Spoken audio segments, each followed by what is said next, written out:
Hello, and thank you for watching and listening to the short subject, The Five Faces of the Bad Actor.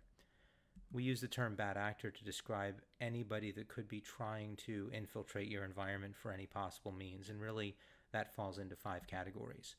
There are the global threats for your organization. These are typically your competitors that are trying to invade your environment and learn what it is you're trying to do. The second thing is the nation and state sponsored.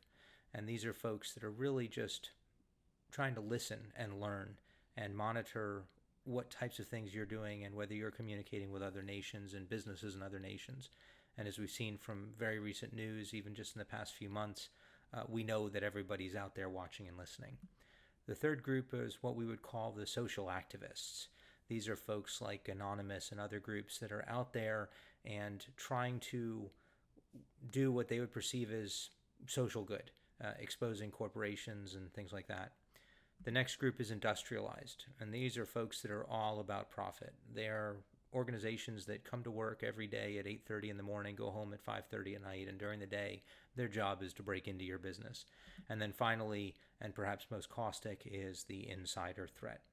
So in order to first understand what types of things these folks can do, it's important to know the tools they can use and have access to. Everything from brute force up through phishing, malware, trojans, viruses, and general global threats, whether it's command and control or even vulnerability scans looking for an open door.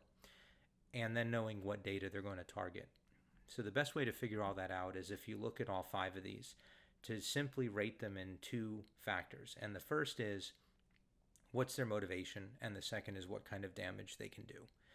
Now, from an insider perspective, the motivation is always personal, whether it's coercion or it is disgruntled employee or somebody's quitting and being paid to go to another company with intellectual property. Whatever that motivation is, it is highly personal. But the damage can be absolutely severe because they know exactly what to go after, and you've given them permission to do it. They're badged, they're credentialed in your company as a trusted employee. The second category, which is industrialized attack, they're going after the financial gain. They are trying to break into your company to steal information that they can effectively sell to somebody else, or to encrypt your information and then hold it ransom until you pay them a certain sum of money. Typically, that's asked for in Bitcoin nowadays. So it's highly driven by financial gain, but the damage can be variable. As we've seen in recent news, there's a lot of very big companies that have been breached and information and personal information stolen, but they're all still in business. So while there is definitely PR and marketing level exposure and brand damage, the damage itself can be highly variable based on exactly what's been done to realize that financial gain on the part of the industrialized attacker. The third one is the organized activist groups. Now, obviously, they're there for societal good and social good, and their damage can be moderate. It's very, very hard to tell because really what they're trying to do is find your dirty laundry and expose it to the world to help raise awareness about what you're doing and potentially shut you down.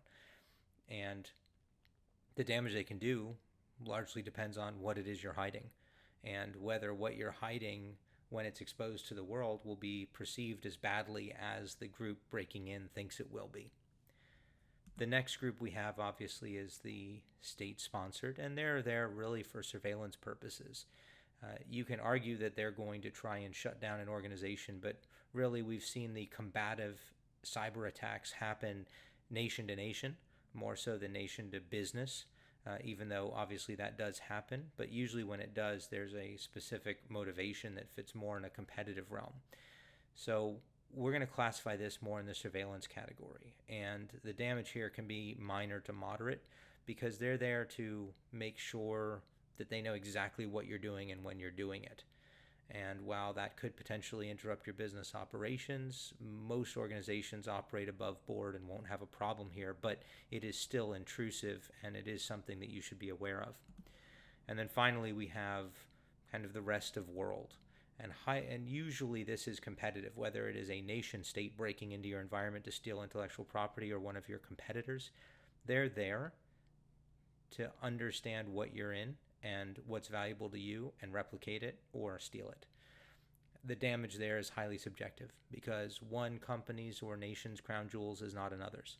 And so if they If your competitor thinks they've stolen something very valuable to you and it isn't, it may still be very valuable to them. And so it's just important to understand what they could be after and why, and then evaluate the relative damage of that type of a breach.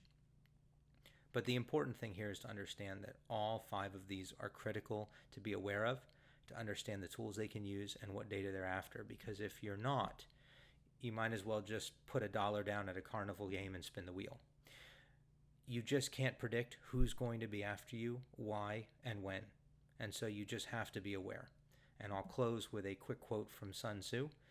If you know the enemy and know yourself, you need not fear the result of 100 battles. And clearly, in the realm of cybersecurity, there are hundreds of battles being fought in every organization every day. Thank you.